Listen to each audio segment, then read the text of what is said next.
Hello my dear friends, कैसे हो आप लोग। आई होप आप सभी बहुत ही अच्छे होंगे। तो आज के इस वीडियो में पढ़ने वाले हैं क्लास 10th का केमिस्ट्री चैप्टर 2, जिसका नाम है अम्ल, क्षार तथा लवण।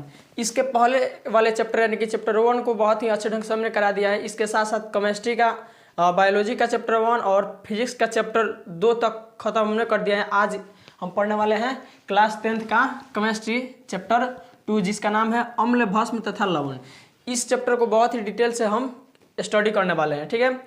तो आइए सबसे पहले हम जानते हैं इसमें कि अम्ल क्या होता है। चैप्टर का नाम क्या है? तो अम्ल, भस्म तथा लवण। तो इसमें सबसे पहले हम जानेंगे कि अम्ल क्या होता है, ठीक है।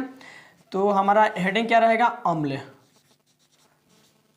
अम्ल को इंग्लिश में क्या बोला जाता है? तो एसिड। एसिड यानी कि अम्ल किसे कहेंगे? तो वह पदार्थ जिसका जलीय विलयन स्वाद में क्या हो? खट्टा हो। वह पदार्थ जिसका जलीय विलयन स्वाद में खट्टा हो उसे बोलेंगे अम्ल। क्या बोलेंगे? यहाँ पे लिखेंगे वह पदार्थ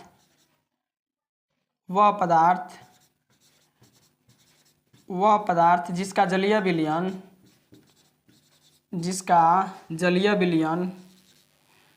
वह पदार्थ जिसका जलीय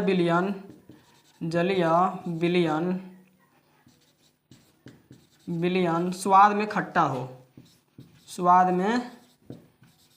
में खट्टा हो। वह पदार्थ जिसका जलीय विलयन स्वाद में खट्टा हो उसे बोलेंगे अम्ल, ठीक है। जैसे कि नींबू जो है, नींबू का रस, नींबू को जब हम चखते हैं तो कैसा लगता है? स्वाद में तो खट्टा लगता है, तो उसमें अम्ल होता है, ठीक है।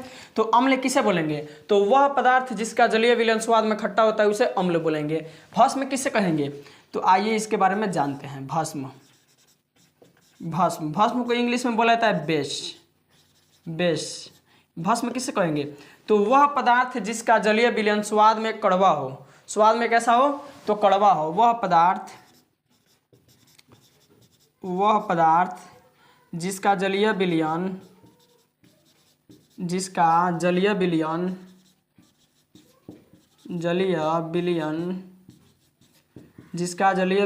स्वाद में कैसा हो? तो स्वाद में कड़वा हो। स्वाद में कड़वा हो। वह पदार्थ जिसका जलीय विलयन स्वाद में कड़वा हो उसे बोलेंगे भस्म। कड़वा का मतलब क्या हुआ? जैसे नीम का पत्ता कैसा होता है? तो कड़वा होता है, ठीक है। तो सबसे पहले एसिड यानी कि अम्ल किसे बोलेंगे? तो वह पदार्थ जिसका जलीय विलयन स्वाद में खट्टा होता है उसे बोलेंगे अम्ल। और जो दूसरा क्या है? बेस यानी कि भस्म किसे बोलेंगे? तो वह पदार्थ जिसका जलीय विलयन स्वाद में कड़वा होता है, जैसे नीम का पत्ता होता है, ठीक है। तो उसमें भस्म पाया जाता है। तो वह पदार्थ जिसका जलीय विलयन स्वाद में कड़वा होता है उसे बोलेंगे, क्या बोलेंगे? तो भस्म बोलेंगे, ठीक है। तो आइए अब हम इसमें क्या करते हैं। तो ये तो हमने इसके गुण के आधार पर देख लिया कि अम्ल क्या होता है और भस्म क्या होता है। ये क्या होता है? तो ये स्वाद में खट्टा होता है और ये स्वाद में कड़वा होता है। अब एक वैज्ञानिक के अनुसार, जिसका नाम है आर्हेनियस, ठीक है, उनके अनुसार अम्ल और भस्म का परिभाषा जो है कुछ और है, ठीक है। तो आइए इसको जानते हैं। किसका अनुसार? तो आर्हेनियस के अनुसार। आर्हेनियस के अनुसार अम्ल तथा भस्म का परिभाषा। आर्हेनियस के अनुसार अम्ल तथा भस्म का परिभाषा। आर्हेनियस के अनुसार, ठीक है।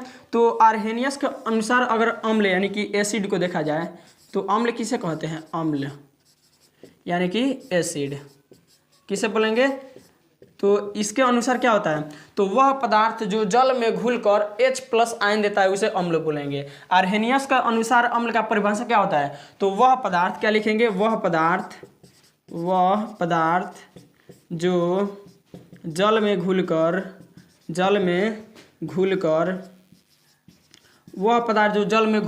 H+ आयन देता हो, इसको अभी हम समझाने वाले हैं, ठीक है।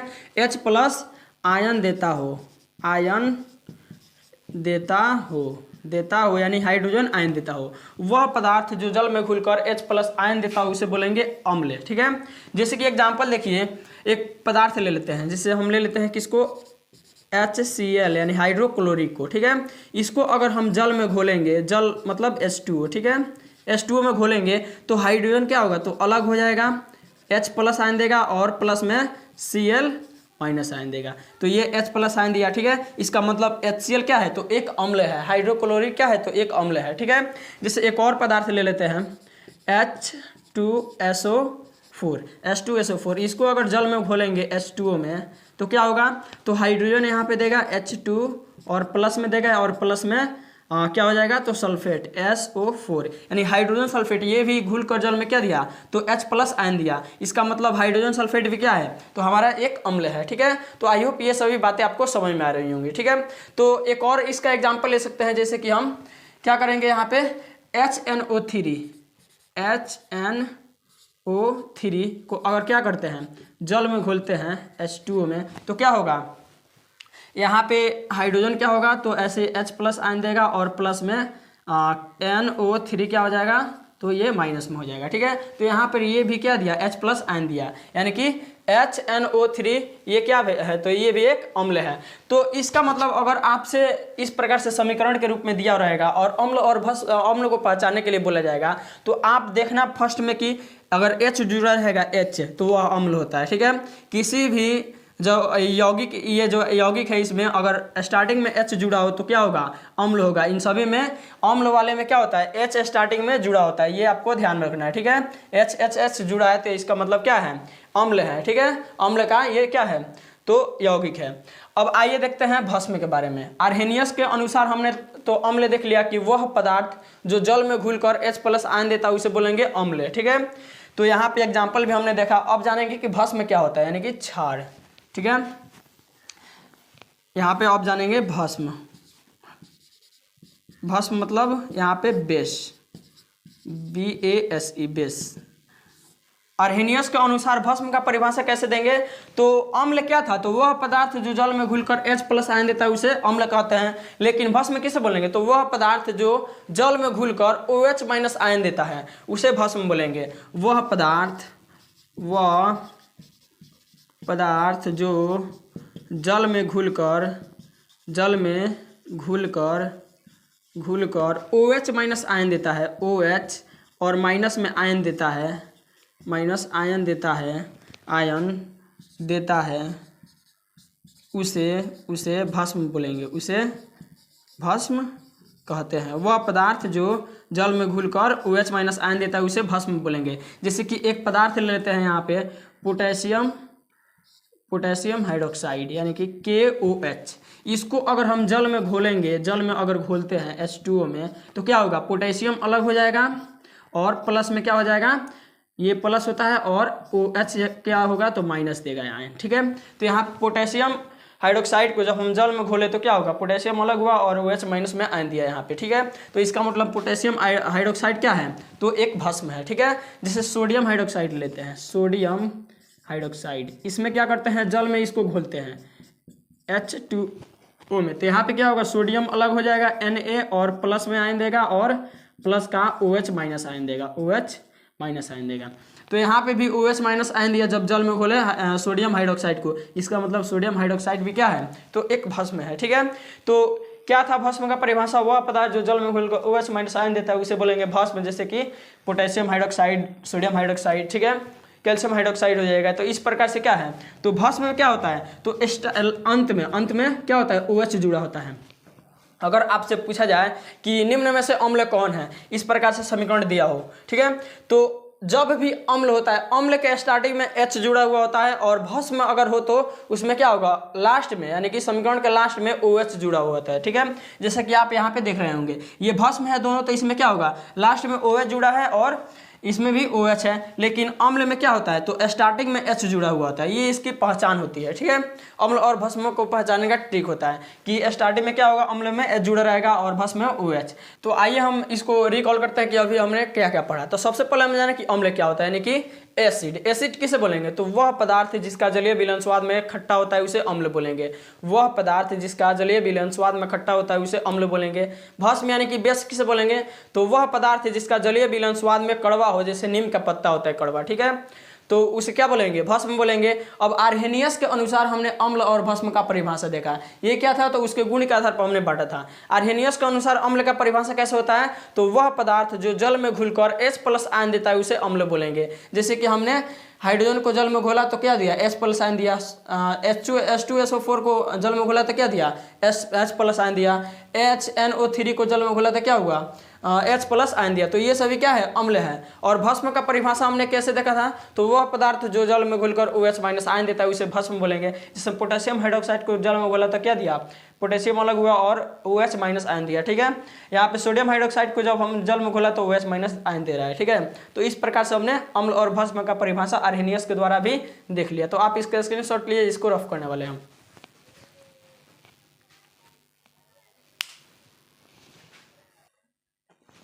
तो आइए अब जान लेते हैं यहाँ पे नोट में कुछ बातें को, ठीक है।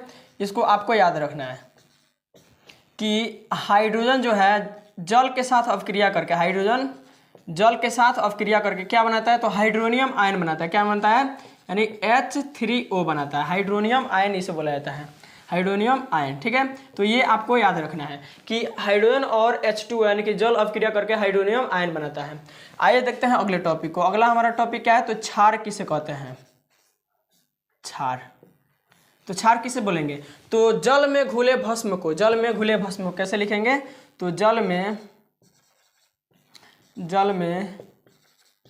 घुले भस्म को क्षार कहा जाता है। जल में घुले भस्म को क्षार कहते हैं, जल में घुले भस्म को क्षार कहते हैं, ठीक है। तो ये आपको याद में रखना है कि क्षार किसे बोलेंगे, तो जल में घुले भस्म को क्षार बोलेंगे। और हाइड्रोजन और जल मिलकर क्या बनाता है, तो हाइड्रोनियम आयन का निर्माण करता है। अब हमें जानना है अम्ल और भस्म का गुण। अगला टॉपिक क्या है, तो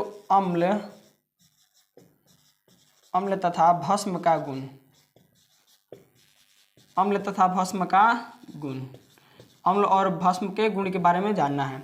तो सबसे पहले अगर देखा जाए तो इनका स्वाद अलग अलग होता है। अगर अम्ल का स्वाद देखा जाए तो स्वाद में देखा जाए तो अम्ल खट्टा होता है और भस्म जो है कड़वा होता है, यानी कि स्वाद का अलग होना। पहला क्या हो जाएगा, अम्ल और भस्म का गुण क्या हो जाएगा, तो स्वाद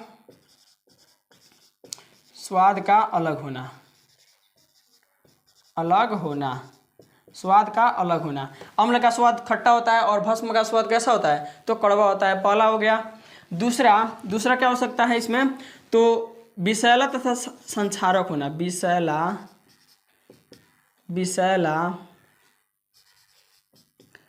तथा संक्षारक। विषैला मतलब बहुत सारे ऐसे अम्ल होते हैं जो विषैले होते हैं, ठीक है, और संक्षारक भी होते हैं। अगर बात किया जाए जैसे कि हमारे पेट के अंदर अमाशय में एक अम्ल का स्राव होता है जिसे HCl बोला जाता है, वह बहुत ही खतरनाक अम्ल होता है जो कि पाचन क्रिया में बहुत ज़्यादा मदद करता है, ठीक है। जैसे H2SO4 यानी कि जो सल्फ्यूरिक अम्ल है उसे वो जो होता है उसे बैटरी अम्ल के नाम से जाना जाता है। यानी बैटरियों में क्या होता है, H2SO4 तेजाब के रूप में, तेजाब जैसा होता है, ठीक है। तो बहुत विषैला अम्ल भी होता है, संक्षारक भी होता है। तीसरा देखा जाए तो सूचक का रंग परिवर्तन। अगला क्या गुण होता है, तो सूचक का रंग परिवर्तन, सूचक का रंग परिवर्तन। अब सूचक क्या होता है और इसमें रंग परिवर्तन कैसे होता है, तो सूचक अभी हम बताएंगे। जैसे लिटमस पत्र हो गया, फिर नफ्थलीन हो गया, ठीक है। तो ये सब क्या है, हल्दी हो गया, ये सब सूचक के रूप में कार्य करता है। इन सभी के रंग में परिवर्तन करता है अम्ल और भस्म, तो ये भी इसका गुण होता है। तो अब आइए जानते हैं सबसे पहले अब सूचक क्या होता है, इसके बारे में समझना होगा, ठीक है। उसके बाद हम आगे बढ़ेंगे। सूचक किसे कहते हैं, तो वह बोलेंगे वह पदार्थ जो किसी पदार्थ के, अपने मन से इसको बना लेना है, ठीक है। वह पदार्थ जो किसी पदार्थ के अम्लीयता तथा क्षारीयता होने की जानकारी देता है। वह पदार्थ जो किसी विलयन के अम्लीयता तथा क्षारीयता होने की जानकारी देता है उसे सूचक बोलेंगे। वह पदार्थ जो किसी विलयन के अम्लीयता तथा क्षारीयता होने का जो जानकारी देता है उसे सूचक बोलेंगे, ठीक है। जैसे सबसे पहले हमें सूचक के बारे में किसके बारे में पढ़ना है, तो लिटमस पत्र के बारे में किसके बारे में, लिटमस पत्र, इसके बारे में हमें अच्छे ढंग से पढ़ना है। ये जो लिटमस पत्र होता है यह एक सूचक के रूप में कार्य करता है। क्या करता है, तो सूचक के रूप में कार्य करता है, ठीक है। ये लिटमस पत्र लाइकेन पौधे से प्राप्त किया जाता है। किससे, तो लाइकेन किस पौधे से, तो लाइकेन पौधे से प्राप्त किया जाता है। ये जो लाइकेन पौधा होता है ना, इससे क्या प्राप्त किया जाता है, तो लिटमस पत्र। लिटमस पत्र का रंग जो होता है ना गुलाबी कलर का होता है। कैसा होता है, गुलाबी कलर का होता है। उदासीन लिटमस पत्र का रंग कैसा होता है, गुलाबी कलर का। जब ये ना अम्ल में हो और ना भस्म हो तो इसका कलर कैसा होता है, तो गुलाबी कलर का होता है। कैसा, गुलाबी, गुलाबी, गुलाबी कलर का होता है। जैसे ही लिटमस पत्र को अम्लीय विलयन में डालते हैं, जैसे ही लिटमस पत्र को अम्ल में डाला जाता है, ठीक है, अम्ल में जब डालते हैं तो लिटमस पत्र को अम्ल क्या कर देता है, लिटमस पत्र को यहाँ पे लिख देते हैं, नहीं दिखाई दे रहा है यहाँ पे, ठीक है। तो अम्ल जो है लिटमस पत्र को कैसे कर देता है, तो लाल करता है। अम्ल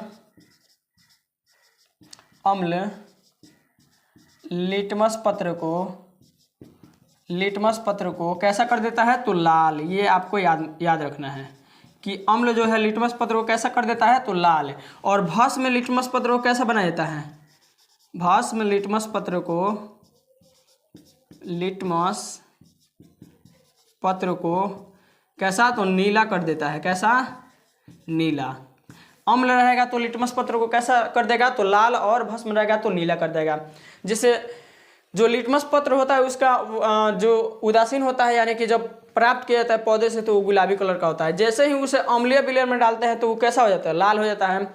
और उसको अगर हम किस में डाल दें, क्षारीय यानी कि भस्म में डालेंगे तो क्या होगा, भास्मिक विलयन में डालेंगे तो नीला हो जाता है। तो ये ऑब्जेक्टिव का क्वेश्चन बनता है कि अम्ल जो है लिटमस पत्र को कैसा करता है, तो लाल करता है, और भस्म जो है नीला कर देता है लिटमस पत्र को। लिटमस किस पौधे से प्राप्त किया जाता है, तो लाइकेन पौधे से प्राप्त किया जाता है। लिटमस का रंग कैसा होता है, गुलाबी कलर का होता है। जैसे अम्ल में जाता है वो लाल हो जाता है, और जैसे भस्म में जाता है वो कैसा हो जाता है, तो नीला हो जाता है, ठीक है। तो यहाँ पे क्या करते हैं, हम कुछ सूचकों के नाम दे देंगे, ठीक है, उसको आप याद रख लीजिएगा, ठीक है। इधर हम क्या करते हैं, सूचक के नाम दे देंगे, उसको आप याद रखिएगा। और इसके बाद हमें जानना है जैसे कुछ पदार्थों के बारे में। बहुत सारे ऐसे पदार्थ है जिसमें अम्ल पाए जाते हैं, उसका जो है चार्ट यहाँ पे हम दे देंगे, वो भी आप देख लीजिएगा, ठीक है। जैसे बात की जाए सेब में कौन सा अम्ल पाया जाता है, तो मैलिक अम्ल। अगर टमाटर में देखा जाए, टमाटर में ऑक्जेलिक अम्ल पाया जाता है। अगर इमली में देखा जाए तो टार्टरिक अम्ल पाया जाता है, ठीक है। अगर विटामिन सी में देखा जाए तो कैसे टैनिक अम्ल पाया जाता है। तो कुछ इस प्रकार से लाल चींटी, जैसे लाल चींटी हो या मधुमक्खी हो, जब हमें डंक मारता है तब क्या होता है, उस स्थान पर जलन सा महसूस होने लगता है, ठीक है। क्या होता है, तो जलन सा महसूस होने लगता है। क्यों आखिर, तो उसके डंक में जो है अम्ल पाया जाता है। कौन अम्ल, तो फॉर्मिक अम्ल, जिसे मेथेनोइक अम्ल भी कहा जाता है। तो उसी कारण से उस स्थान पर क्या होता है, जलन सा महसूस होने लगता है। जब कोई चींटी या मधुमक्खी डंक मारता है तो क्या होता है, जलन सा महसूस होता है। किस अम्ल के कारण, तो फॉर्मिक या जिसे मेथेनोइक अम्ल भी बोला जाता है। तो यहाँ पे हम एक चार्ट दे देंगे, इसको आप याद रख लीजिएगा कौन से पदार्थ में कौन सा अम्ल पाया जाता है। तो आइए अब आगे हम देखते हैं। हमने देख लिया कि सूचक क्या होता है, और सबसे इसके बारे में इम्पोर्टेंट था तो पढ़ना था लिटमस पत्र के बारे में, किस पौधे से प्राप्त होता है और ये कैसा रंग होता है, और अम्ल में जाने पर इसका रंग कैसा हो जाता है, और भस्म में जाने पर इसका रंग कैसा हो जाता है। अब हमें पढ़ना है कुछ अभिक्रियाओं के बारे में, ठीक है, कुछ अभिक्रियाओं के बारे में। जैसे अम्ल जो है अगर किसी धातु के साथ अभिक्रिया करेगा तो क्या होगा, ठीक है, किस किस चीज़ का निर्माण होगा। तो यहाँ पे लिखेंगे अम्ल का धातु के साथ अभिक्रिया, अम्ल का धातु के साथ अभिक्रिया, धातु के साथ अभिक्रिया। अगर कोई अम्ल जो है धातु के साथ अभिक्रिया करता है तो क्या बनाएगा, अभिक्रिया, अम्ल का धातु के साथ अभिक्रिया। तो अगर कोई अम्ल है और प्लस में कोई धातु लेते हैं, धातु, तब क्या होता है, तो यहाँ पे लवण बनता है। क्या बनता है, लवण, और प्लस में क्या बनता है, तो हाइड्रोजन गैस बाहर निकलता है। क्या होता है, हाइड्रोजन गैस बाहर निकलता है। तो ये आपको ध्यान में रखना है कि अगर कोई अम्ल किसी धातु के साथ अभिक्रिया करेगा तो क्या बनेगा, तो लवण बनेगा, और इसके साथ साथ हाइड्रोजन गैस बाहर निकलेगा। जैसे एग्जाम्पल लीजिए, अगर हाइड्रोक्लोरिक अम्ल यानी HCl को हम क्या करते हैं, किसी धातु के साथ अभिक्रिया कराते हैं, तो ऐसा धातु, ये भी आपको ध्यान रखना है कि ऐसा धातु होना चाहिए ना जो हाइड्रोजन से ज़्यादा क्रियाशील हो, ठीक है। अगर हाइड्रोजन से कम क्रियाशील धातु होगा ना तो इसको विस्थापित, इसमें विस्थापन अभिक्रिया होता है। कैसा होता है, विस्थापन। जैसे कि यहाँ पे जिंक का अभिक्रिया करा देते हैं हाइड्रोक्लोरिक अम्ल के साथ, तो यहाँ पे क्या होगा, जिंक का क्लोराइड बनता है, ऐसे जिंक क्लोराइड बनेगा और प्लस में हाइड्रोजन गैस बाहर निकलेगा, ठीक है।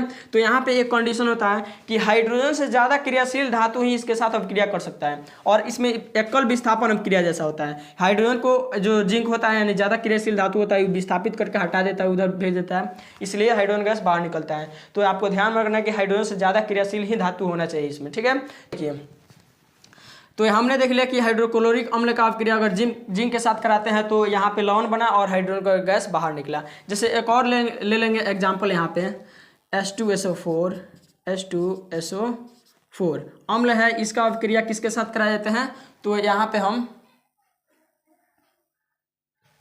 सोडियम के साथ कराए जाते हैं Na, तो ठीक है। तो यहाँ पे क्या बनेगा, तो यहाँ पे हो जाएगा सोडियम का सल्फेट बनेगा Na2SO4 बनेगा, और प्लस में क्या होगा, तो हाइड्रोजन गैस बाहर निकलेगा, यहाँ से हाइड्रोजन गैस बाहर निकलेगा, ठीक है। तो इस प्रकार से अभिक्रिया होता है। अगर कोई अम्ल धातु के साथ अभिक्रिया करे तब अम्ल यहाँ पे लवण बनता है और हाइड्रोजन गैस बाहर निकलता है। जैसे हाइड्रोक्लोरिक अम्ल का अभिक्रिया जिंक के साथ कराएंगे तो जिंक का क्लोराइड बनेगा और हाइड्रोजन गैस क्या होगा, बाहर निकलेगा। कंडीशन यह होना चाहिए कि हाइड्रोजन से ज़्यादा क्रियाशील यहाँ पे धातु होना चाहिए। यहाँ पे हम एक चार्ट दे देंगे, ठीक है, उसका आप स्क्रीनशॉट ले लीजिएगा, जो कि अभिक्रियाशील के जो है ना सीरियल वाइज से सजाया गया है। सबसे ऊपर होगा वो क्या होगा, सबसे ज़्यादा अभिक्रियाशील, उसके नीचे जो होगा उससे कम थोड़ा होगा अभिक्रियाशील, ठीक है। तो इस प्रकार से चार्ट यहाँ पे दे देंगे, आप इसका स्क्रीनशॉट ले लीजिएगा।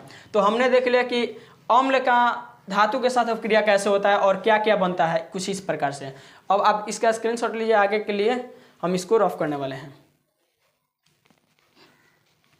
अब हम जानेंगे किसी धातुओं के कार्बोनेट तथा बाई कार्बोनेट के साथ अम्ल का अभिक्रिया, ठीक है। धातुओं के कार्बोनेट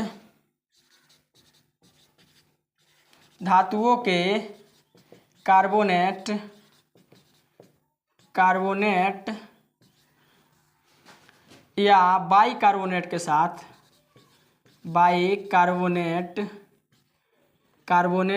अम्ल का अभिक्रिया, कार्बोनेट के साथ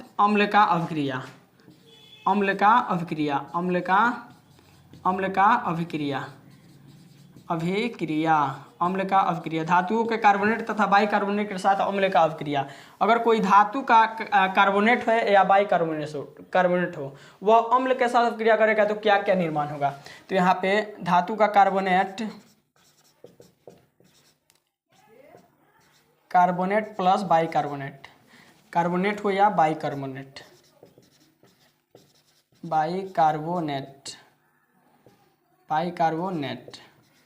और प्लस में क्या हो जाएगा, तो अम्ल होगा। अम्ल क्या बनाएगा, तो यहाँ पे लवण बनाता है, जल बनाता है, जल, और इसके साथ साथ क्या बनाता है, तो CO2 यानी कार्बन डाइऑक्साइड बनाता है, ठीक है।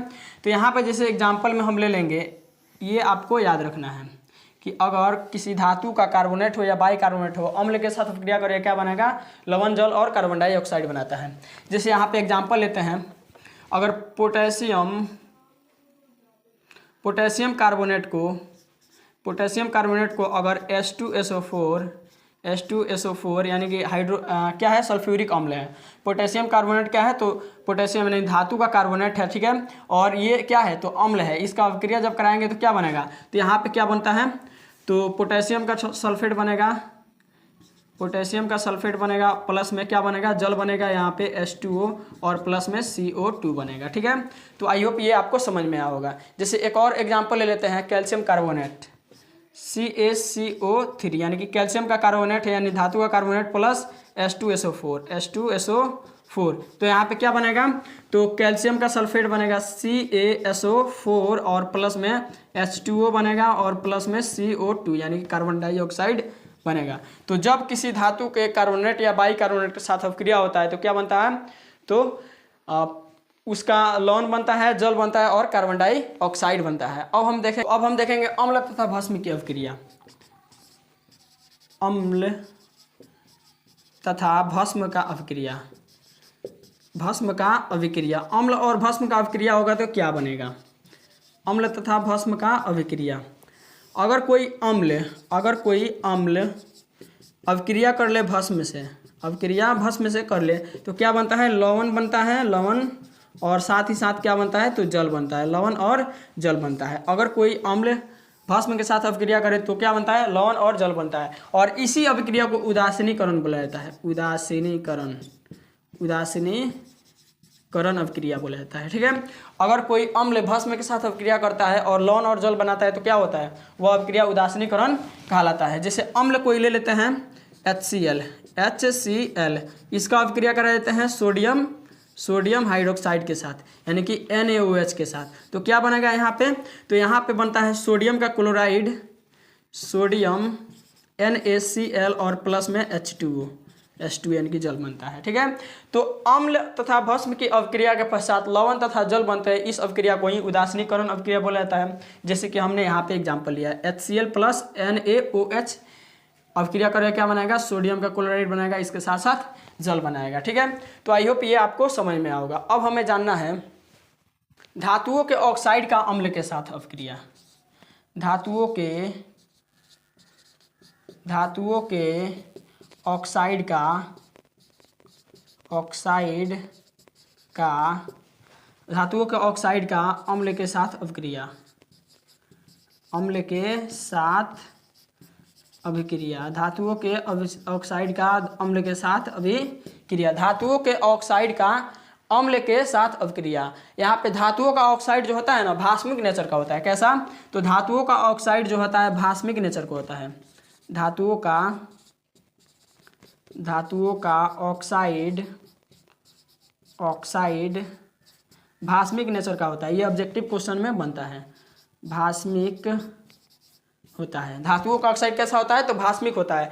अगर कोई धातु का ऑक्साइड अम्ल के साथ अभिक्रिया करे तो क्या बनाएगा, तो यहाँ पे देखिए, जैसे कि कॉपर का ऑक्साइड लेते हैं, या क्या हो जाएगा, धातु है, कॉपर का ऑक्साइड क्या है, तो धातु का ऑक्साइड है CuO, कॉपर का ऑक्साइड और प्लस में एक अम्ल लेते हैं H2SO4 यानी सल्फ्यूरिक अम्ल। ठीक है, तो ये अभिक्रिया करके क्या बनाएगा, तो कॉपर का सल्फेट बनाएगा, CuSO4 बनाएगा और प्लस में H2O बनेगा, कॉपर का सल्फेट बनेगा और H2O बनेगा। तो ये आई होप आपको समझ में होगा। अगर कोई धातु का ऑक्साइड जो है अम्ल के साथ अभिक्रिया करता है तो क्या बनता है, लवण बनता है और जल बनता है। ठीक है, अगला हमें देखना है अधातु का ऑक्साइड का भस्म के साथ अभिक्रिया, अधातुओं के ऑक्साइड का भस्म के साथ अभिक्रिया। अधातुओं का ऑक्साइड कैसा होता है, तो अम्लीय नेचर का होता है। कैसा होता है, तो अम्लीय होता है। अधातुओं का ऑक्साइड कैसा होता है, तो अम्लीय होता है। अधातुओं के ऑक्साइड के साथ अधातुओं के ऑक्साइड के साथ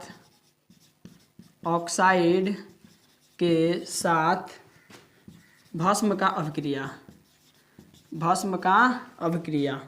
अधातुओं के ऑक्साइड के साथ भस्म का अभिक्रिया। अगर अधातु का ऑक्साइड कैसा होता है, सबसे पहले जान लेते हैं। अधातु का ऑक्साइड भास्मिक नेचर का होता है, ऑक्साइड भास्मिक होता है, अम्लीय होता है। कैसा होता है, अम्लीय होता है।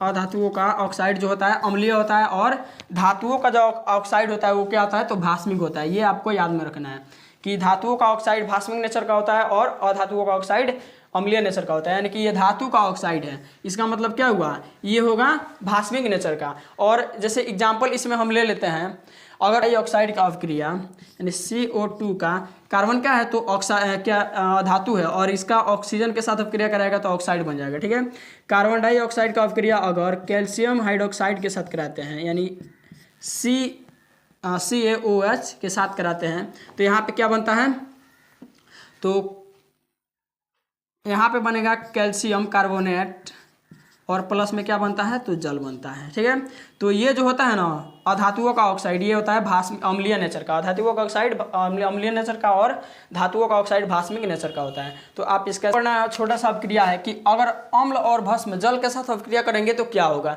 तो उस कंडीशन में बहुत ज़्यादा ऊष्मा निकलता है। ठीक है, अम्ल और भस्म का अभिक्रिया अगर जल के साथ कराया जाए, अम्ल तथा भस्म का अभिक्रिया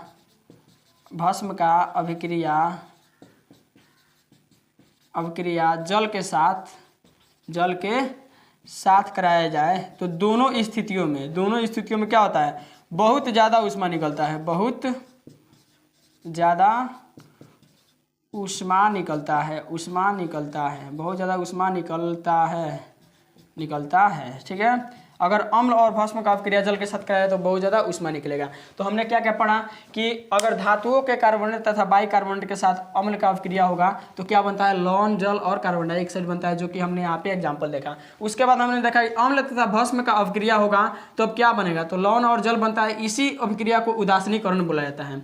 अगर कोई अम्ल भस्म के साथ अपक्रिया करे, लौन और जल बनाता है, उसे उदासीनीकरण अपक्रिया बोला जाता है। अगला हमने क्या देखा, धातुओं का ऑक्साइड का अम्ल के साथ अपक्रिया। अगर कोई धातु का ऑक्साइड है तो उसका नेचर कैसा होगा, तो भास्मिक होगा। किस नेचर का होगा, तो भास्मिक नेचर का होता है। धातुओं का ऑक्साइड भास्मिक नेचर का होता है। अगर कोई धातु जो है, धातु का ऑक्साइड जो है जल के साथ अपक्रिया करेगा कुछ इस प्रकार से, उसका लौन बनेगा और जल बनेगा। यहाँ पे लौन और जल बनता है। अगला हमने देखा अधातुओं का ऑक्साइड के साथ भस्म का अपक्रिया। अधातु का ऑक्साइड कैसा होता है, तो अम्लीय नेचर का होता है। अधातु का ऑक्साइड अम्लीय नेचर का होता है। और यहाँ पे हमने एक एग्जाम्पल इसका देखा। अगला हमने क्या देखा कि अम्ल तथा भस्म के साथ जल का अपक्रिया। अम्ल और भस्म जल के साथ अपक्रिया करेगा तो क्या होता है, उस कंडीशन में बहुत ज़्यादा ऊष्मा निकलता है। तो आप इसका स्क्रीनशॉट लीजिए। और आज के लिए इतना ही। अगले वीडियो में हम इसके आगे के जो भी टॉपिक है उसको हम कवर करने वाले हैं।